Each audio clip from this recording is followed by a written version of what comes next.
Hello, it is nearly the end of September, so I'm cheating a little with this video, but I'm going to talk you through the books that I read in what I classify as summer. It's really just Q3, September, well, it is September, July, August and September.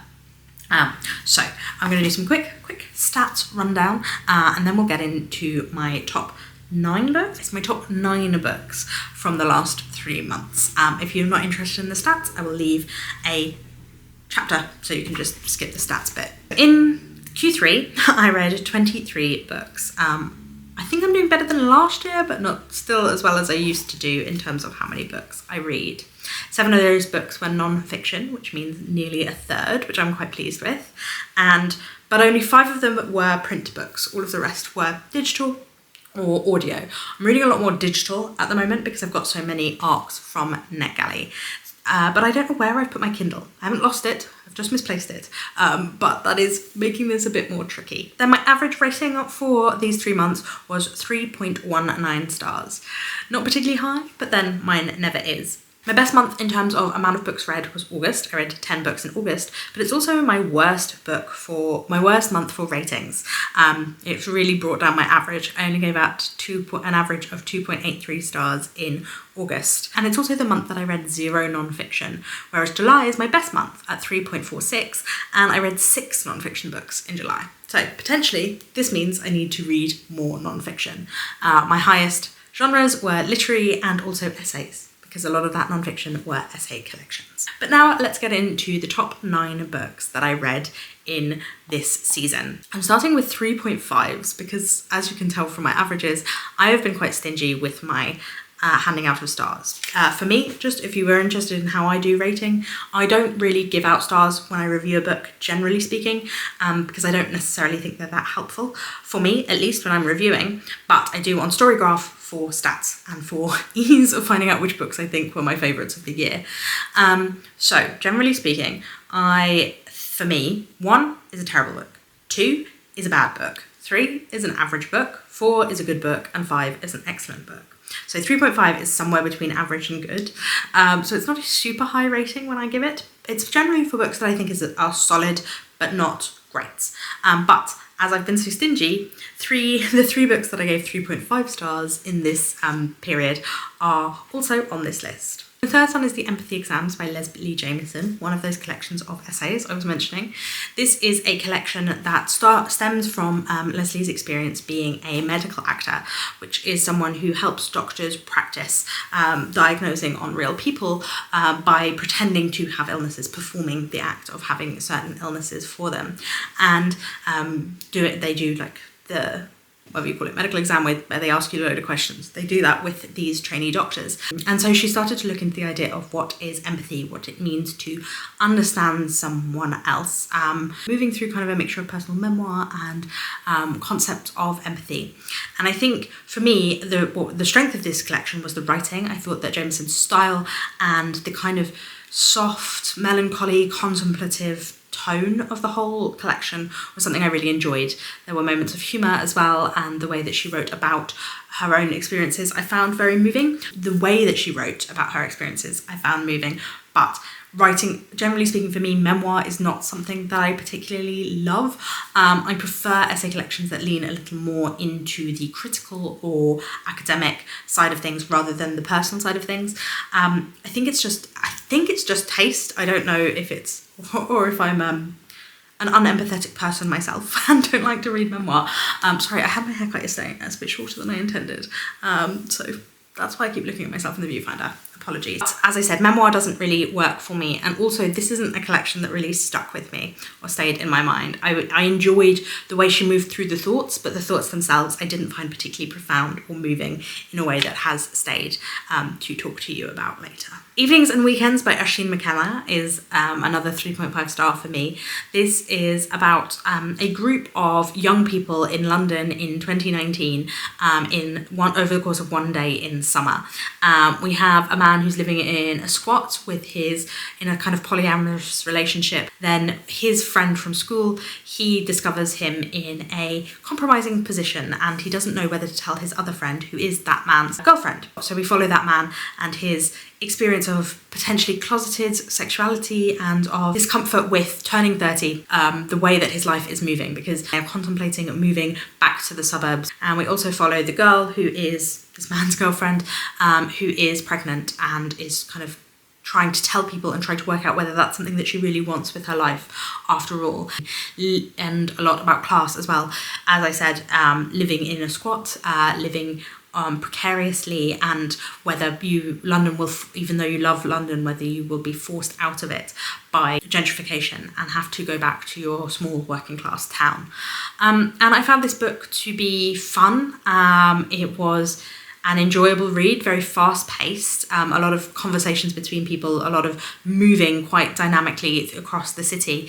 I found that the characters read a little younger than they were supposed to be to me. They were on the brink of these big moments, big conversations about like decisions for your life that you have to make in your 30s, but the way they approached them, they felt a little younger to me. They were also very similar, lots of really anxious, overthinky people, thinking a lot about themselves and how other people are perceiving them, wanting to be understood by other people. There's a lot about like the parents of this generation, not understanding them and not knowing how to interact with them. It read like it would be a really fun Channel 4 series, but it was a little frothier than I wanted. I don't mean that in terms of I wanted like bad things to happen. I just wanted a bit more grounding and a bit more depth in the conversations it was exploring. And then another one, which is just a fun, silly one, is Mortimer and Whitehouse Gone Fishing by Bob Mortimer and Paul Whitehouse.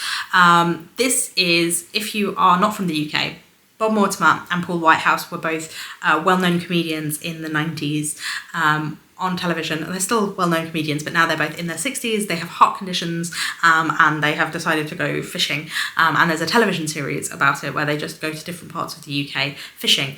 And it sounds really boring, but because they're both like they're both comedians, but not in an over-the-top way. It's a very gentle, like funny, silly program, and that's really enjoyable to watch. And this is the book version of it, which I listened to on audiobook with my partner. I have no interest in fishing at all, but I enjoy their humour, their tone of voice, and the way they tell the stories. And that was what I enjoyed about this book, those parts of it where they talked about how the series came to be and their friendship and their heart conditions, much more than when they started talking about fishing and cooking, because I don't care about fishing and Bob Mortimer is not a particularly good cook, so him talking about cooking was not particularly interesting. Overall, it is just a light, enjoyable, easy book, very fun, and quite different from anything else on this list. Then my 3.75 stars, we have Night Swimmers by Roisin Maguire. This is set in Northern Ireland. It is about a man who has recently lost his infant daughter and his relationship with his wife is on the rocks because of that. And he travels to a small coastal community in Northern Ireland, and then lockdown happens whilst he's there and he's kind of stuck there. His son, who is older, not older than a baby, but still, I think he's about 8 or 9, and is profoundly deaf, ends up coming to live with him because he's like struggling with lockdown in Belfast, I think it is. Their experience of being in this isolated rural community. There is one woman in particular who is, so the man is in his late 30s, I think this woman is in her early 50s. She is kind of a loner figure, and the community think of her as slightly strange. They all know she went off to London at one point when she was very young and came back. She's very gruff and kind of a hermit kind of thing. She goes wild swimming and fishes a lot, and the night swimmer of the title is her. And it is the relationship between these people and this small town and coming to terms with grief and loss and guilt and shame, and family dynamics. I thought this book was really beautifully written. I loved the prose style of it. It was just so easy and gentle in terms of the prose. It was very atmospheric, lovely nature writing that moved so smoothly, and I really appreciated that. There was nothing that felt superfluous, nothing that felt overly described. It was very simple. Beautiful, kind of reminded me of Robert Macfarlane in terms of the style of the writing, and I enjoyed the small town and the relationships that were built up. I thought that all of these characters were difficult and complex and were really interesting to read about. However, I didn't enjoy the ending. I didn't enjoy the way that this went, and there were some elements of it, that the way they were talking about deafness and hearing, that felt a little ableist potentially, or yeah, there were just moments that felt like they weren't as sensitively rendered as they could have been. I am obviously not deaf myself, so I can't speak to that, but having read and heard from people in the deaf community before, I feel like some of the ways it was talked about in this book weren't necessarily the best. And we have A Sunny Place for Shady People by Mariana Enriquez, which is a collection of short stories. I really loved Enriquez's Things We Lost in the Fire, and I quite enjoyed, and I kind of enjoyed her novel, the name of which I cannot remember at the moment, and this was her newest collection of short stories. These are horror short stories that deal with the past and how the past affects present day. They look at things like homelessness in both LA and Buenos Aires, and there are a lot of ghosts and hauntings and odd cult-like things.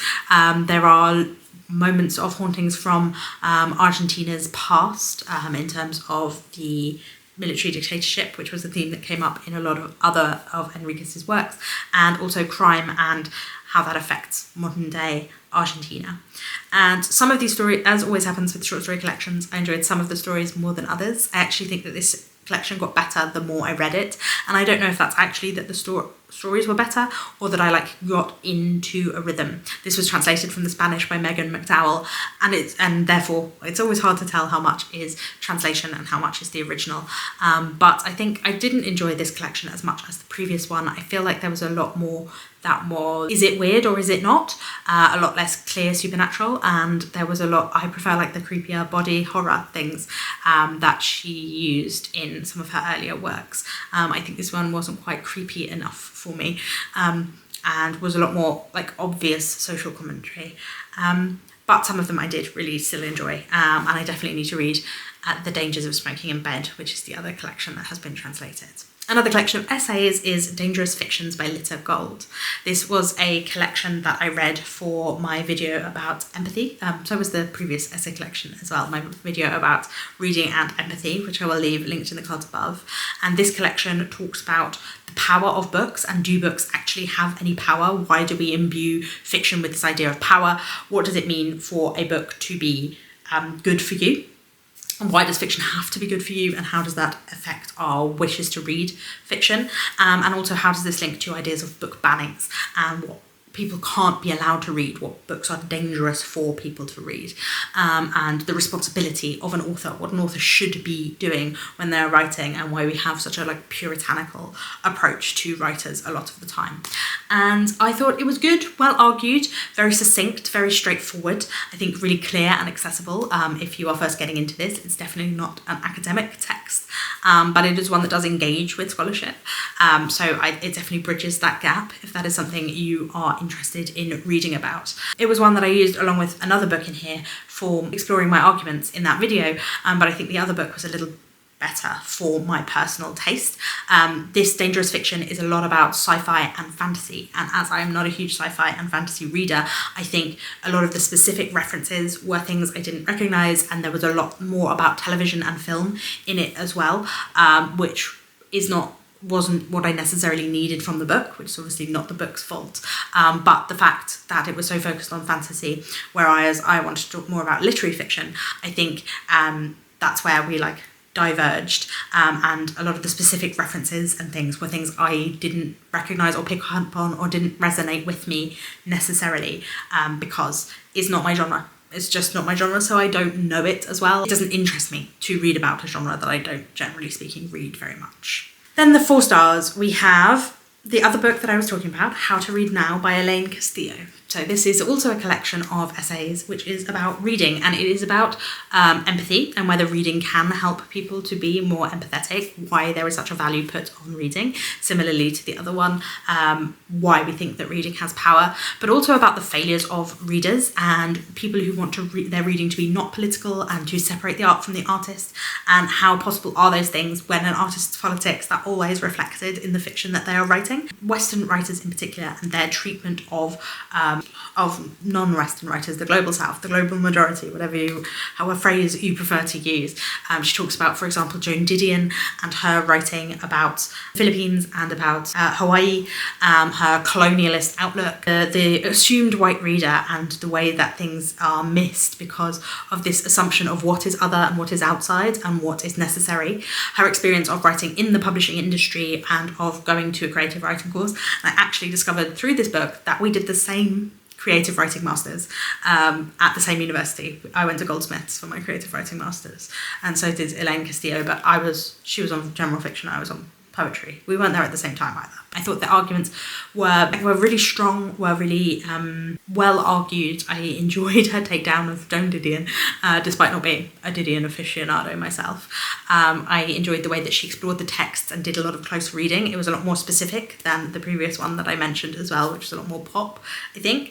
I think there were moments that I felt could have gone a little deeper or gained a little more nuance. They were a little black and white occasionally, I think, perhaps, which is why it didn't get 5 stars from me. There were moments that I felt like could have been delved into more or explored more deeply. But overall, I did think it was a good book and an interesting, if you're interested in the topic, I would definitely recommend it. My other 4-star is Endling by Maria Riva, which was longlisted for the Booker, but not shortlisted, unfortunately for me, because I have decided to read the shortlist. But this is set in Ukraine, and it is about 3 women who are involved in the wedding tourism industry in Ukraine.